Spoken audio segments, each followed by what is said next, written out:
Hey everyone, and welcome to the kitchen. Today we are going to craft a meal that is just an incredible harmony of sweet, savory, and a little bit of spice. I'm going to show you how to build these amazing flavors right from scratch for a dinner that is anything, and I mean anything but ordinary. You heard it right. That's exactly what we're doing. We're talking juicy, perfectly seasoned chicken quesadillas paired with a vibrant, super fresh mango salsa. I mean, it sounds incredible, doesn't it? Well, trust me, it tastes even better. Okay, let's get into it. The secret to any truly great Mexican-inspired dish is all about building layers of flavor, and that starts with the seasoning. So before we do anything else, we're going to create our very own spice mix. This blend right here is what's going to infuse every single bite of our chicken with that deep, smoky, authentic flavor we're looking for. Seriously, forget those store-bought packets. You can make the most amazing fajita seasoning with just 4 spices you've probably already got in your pantry. It's just 1 teaspoon of earthy cumin, 1 teaspoon of smoky chili powder, and then 1 teaspoon of cinnamon. I know, it might sound a little weird, but it adds this incredible warmth. Then 1 teaspoon of salt.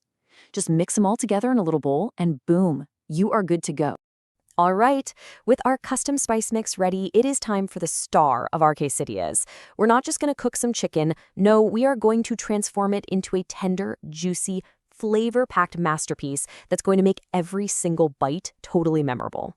So here's what you're going to need. My personal go-to is always chicken thighs. Why? Because they're just incredibly juicy and really forgiving. You almost can't overcook them. But of course, chicken breasts work beautifully too. We're going to coat them generously in our spice mix, add about 1/4 cup of olive oil to help it all stick, and then we'll save that lime juice for a big squeeze right at the very end. It just brightens everything up. Okay, here's a really crucial point, so listen up. You have to let it marinate. Patience is your secret ingredient here. The longer you let that chicken hang out with those spices, the more flavorful it's gonna get. I mean, even 30 minutes makes a huge difference, but if you've got the time, a couple of hours or even overnight in the fridge, oh, the flavor will be absolutely out of this world. Now, when you're ready to cook, you want to get your pan screaming hot. Seriously. We want to sear that chicken on high heat first. This creates a beautiful crust, and more importantly, it locks in all those juices.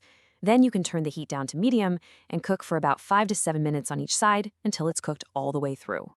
Once the chicken is cooked, and this is key, let it rest on a cutting board for about 10 minutes before you touch it. This keeps it super juicy. Then it's time to cut it up. And what's great is this recipe is so versatile.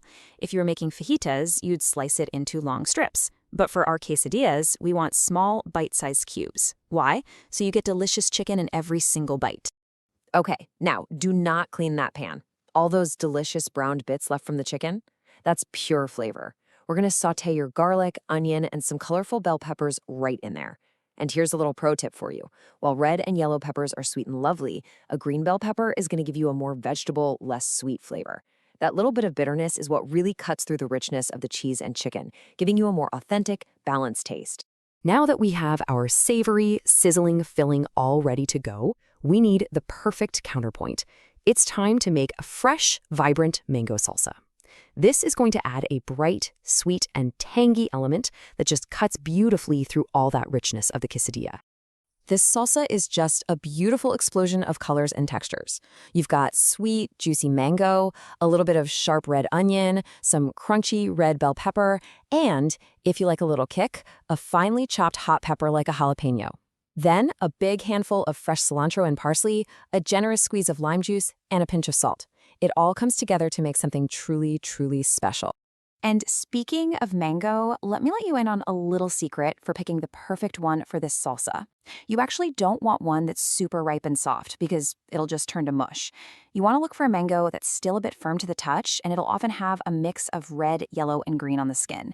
This is going to give you that perfect dice and a wonderful balance of sweet and tangy flavor. Okay, our chicken and veggie filling is savory and warm. Our mango salsa is fresh and vibrant. Now for the moment we have all been waiting for. It is time to put it all together and build the ultimate quesadilla. This is the fun part. So before we start layering everything up, I've got an optional step for you that I think you are going to absolutely love. It's a quick, creamy sauce. All you do is make some plain yogurt and mayonnaise with some finely chopped jalapenos and another pinch of our homemade fajita seasoning. It just adds this fantastic layer of creaminess and an extra little pop of flavor. And I mean, what's a quesadilla without cheese, right? The classic combo is a mix of mozzarella for that incredible, melty, stretchy cheese pull, and a sharp cheddar for that tangy flavor. But hey, if you can find it, Kashkaval cheese is another fantastic option. It melts beautifully. So how are we going to put this all together? Well, you've got a few options. Let's start with the classic fold. This is perfect for a quick single serving, and it's totally my go-to for a weeknight dinner. Okay, so you get a tortilla sizzling in a hot, buttered pan. Then, on just one half, spread that creamy sauce, pile on your delicious chicken filling, and then cover it all with a generous amount of cheese. Don't be shy. Fold the empty half over the top, press it down a bit, and just cook it until it's golden brown and crispy, and you can see that cheese just starting to ooze out the sides.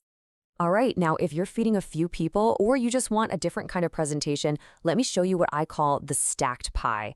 It's brilliant and it looks fantastic when you serve it. For this one, you lay a whole tortilla flat in the pan. Cover the entire thing with your filling and a blanket of cheese, and then you place another tortilla right on top. You cook it just like a pancake, flipping it carefully one time until both sides are golden and that cheese in the middle is just a river of molten goodness. Then you slide it onto a board and slice it into wedges, just like a pizza. And finally, for a super easy, totally hands-off approach, especially if you're making a bunch at once, use your oven's broiler. Just assemble them on a baking sheet, brush the tops with a little melted butter, and stick them under the broiler for a few minutes until they're golden and bubbling. But let me warn you, broilers are incredibly fast. Do not walk away. Keep a close eye on them because they can go from perfect to burnt in literally seconds. The kitchen smells absolutely incredible, right? The cheese is perfectly melted, the tortillas are golden brown. It is time to bring everything together for a truly unforgettable bite. And this right here, this is it, the perfect pairing. You serve those hot, savory, cheesy quesadillas right away with a big scoop of that cool, sweet, tangy mango salsa. The contrast is just wow. The warmth of the spices, the richness of the cheese, and that fresh pop of the fruit. It's a perfect symphony of flavors in every single bite. So there you have it, a complete blueprint for a meal that is guaranteed to impress.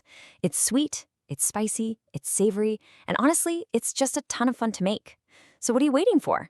Get in the kitchen and give it a try. And I really want to know, now that you have this foundation, what's the one ingredient you would add to make this recipe completely your own?